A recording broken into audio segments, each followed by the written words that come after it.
I always talk about the importance of interviewing our ancestors before we take them to the temple. I was using Descendancy View and looked at the ancestors of one of my, or the descendants of one of my ancestors, and I found this Maurice Radcliffe who appears to need ordinances. So I'm going to quickly show the interview process without any details being added to try to make this video a very short one, but to still be able to emphasize the importance of interviewing.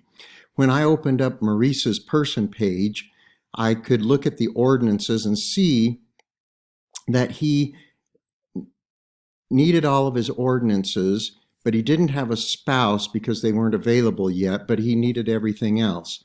And then when I quickly looked over his person page to begin the interview, I noticed that he had a birth date that wasn't overly accurate, no death date. I came down to his family members, and there was no spouse, no children, one sibling, and good-looking parents.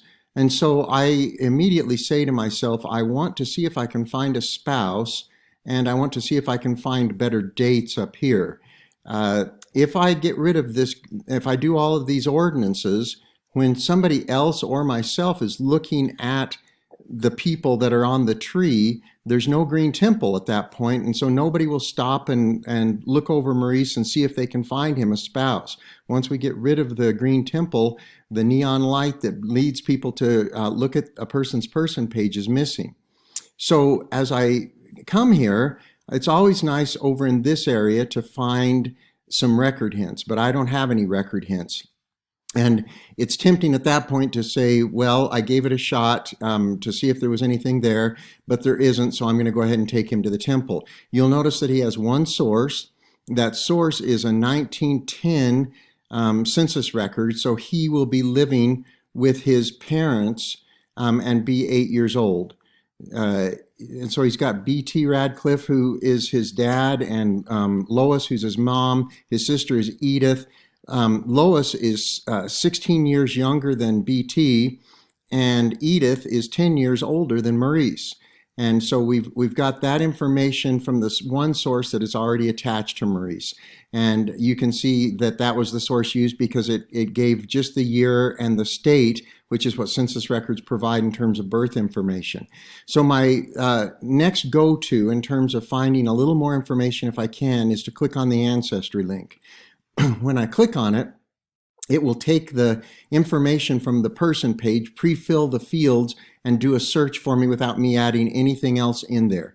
Now you can edit the search if you ever want to, and you will oftentimes. Sometimes you'll want to narrow the search, sometimes you'll want to broaden the search, but it just that quickly goes and makes a search for some possible sources pertaining to this person. And so there, right off the bat, the first thing is this 1910 census that we already have added. And I would just mention to you, to confirm that this is our family, when I go back to Maurice, you'll notice that Benjamin is born in 1849 and Louise is born in 1865. So that spread of years was accurate, 16 years, and Edith is 10 years older than Maurice. So the 1910 census is a good census for their family. And a little secret that you can learn is if you actually click on, you can hover and see what information is in there, but if you click on it, it will open up that index source, and that's good to see more detail and to be able to add the source if you choose to. But when you come to this source, it gives some more filtered, suggested records that more than likely apply to your record that you're considering at the time. And so instead of using the search I had previously, since I've already verified that this is my person, I go over to the right and I see that there's a find a grave for Maurice Kelso Radcliffe. I see that I have a 1930 census record, a 1940 census record, and a birth index and a death index. And so as I look at those different records, I'm going to find quite a few things. One thing that I'm going to find with this find a grave is Maurice Kelso. So when I am looking at his information, all I've got is Maurice. So I will click edit and go in and put Maurice Kelso if this all proves to be true. I can look at the 1940 census record, and I see that Maurice K. Radcliffe is, and I'm kind of, this one's an interesting census because he's got some other family living with him, but I can see that he's got a wife named Olive M., and they've got a daughter named Barbara. Now, when I go to the 1930 census, this one is more helpful because I've got Maurice and Olive and Barbara, but I've got the parents living with them at the time. So this makes me very confident that this is my family and that Olive really is going to be the wife. And so I now can go back to Maurice and I can add in the spouse and the child Barbara. So I've added 2 people. Now I haven't added much information up here. So if I go to the Find a Grave reference, you'll see that I've got a nice tombstone that's going to help me feel confident in the information that's here. And you can see that I've got the same dad, mom, and spouse.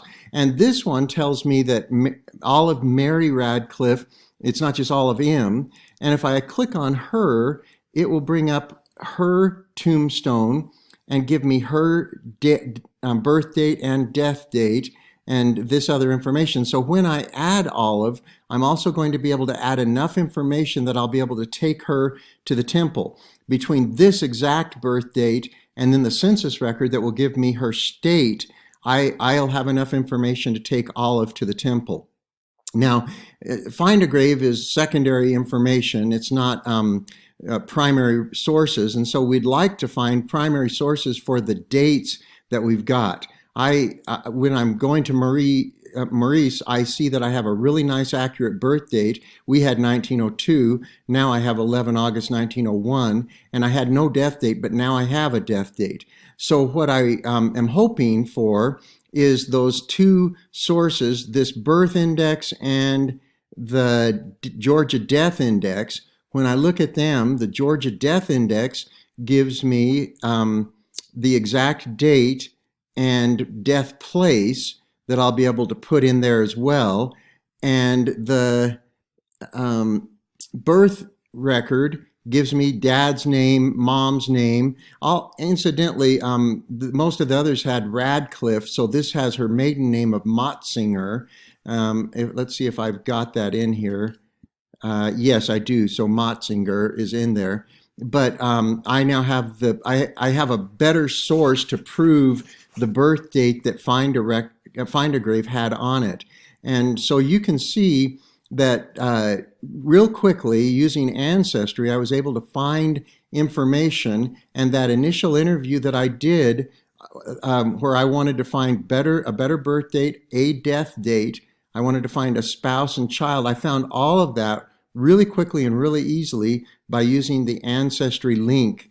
And you want to go from the person page to the Ancestry Link rather than going to Ancestry on the web, because then you have to, once you're signed in, it goes automatically, but you don't have to then do a search manually in Ancestry like you would if you went straight to their website. This one takes this information over here and conducts the search for you. So that demonstrates for you the importance of an interview. Don't you think that Maurice will be grateful that I've got Kelso in there, that I've got an exact birth and death date, and especially that I've added his spouse. And now when I go and request his ordinances, I'm also going to be able to request the sealing to spouse and seal his family. So instead of treating him as an individual, I'll be able to have him be a family. That demonstrates the importance of this interview process we're doing and the ease of doing it as well. I need to add something after I began adding in the actual information and the sources. I hadn't added much. I added Maurice Kelso, so I put the middle name and I put the accurate birth date, and suddenly I had 3 record hints appear, and I had a possible duplicate appear. Now you can imagine if I would have taken Maurice Radcliffe to the temple as he appeared to me originally, I had no idea there was a possible duplicate. Now I know there is, and that possible duplicate might already have the ordinances done. And so I would have gone to the temple having wasted my time doing an ordinance that already has occurred. Now, I will show you just quickly that that's not the case with this one. When I go and check the merge, I can see that it's the exact same name and birth date. And so this is going to be a match.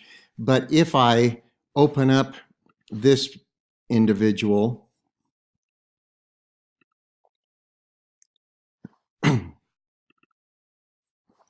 you'll see that he already has the death date that I haven't entered in yet, and doesn't have parents. So it is important for us to get these two duplicates put together, because my person has some information and his person has some information, but he still needs the ordinances.